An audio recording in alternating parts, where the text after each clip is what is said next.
तर फायनली आम्ही मग हरिहरगडाच्या टॉपला येऊन पोहोचलो आणि इथपर्यंत आलोत कसं आणि आमच्यासोबत काय काय झालं ते पुढे फायनली आम्ही इथले दरवाजे येऊन पोहोचलो होतो. इथं आल्यानंतर आम्हाला कुठं आता बरं वाटलं लागलं. मग मारुतीचं दर्शन घेतलं आणि मग निघालो पुढच्या ट्रेन. आणि इकडे मेन म्हणजे इतक्या वर येऊन पण नेट चालू लागलं आणि आमचे पोरं सगळे एकूण एकाला व्हिडिओ कॉल करू लागले. इकडे आल्यानंतर आमचा आनंद काय गगनात मावना गेलता आणि आम्ही येणार जाणाऱ्या लोकांना एकच प्रश्न विचारू लागलो, कसा होता गड, कसा वाटला ट्रेक. तर त्यांचं रिएक्शन एकच होतं, आमची जिरली.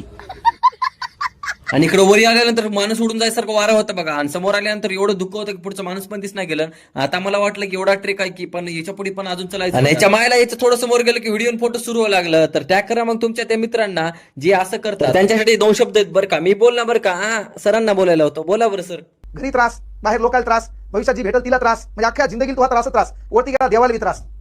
सुधार.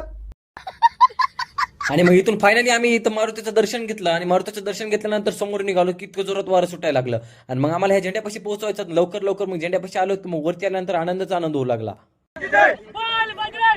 आणि मग आम्ही परतीचा प्रवास सुरू केला. आणि मग खाली उतरताना आमचा रस्ता हरवला म्हणून आम्हाला वाटलं पण नव्हता. रस्ता कसा हरवला आणि कसा नाही तुम्हाला पुढे सांगतो. तोपर्यंत तुम्ही लाईक आणि सबस्क्राईब करून ठेवा. वरी जावं लागेल काय?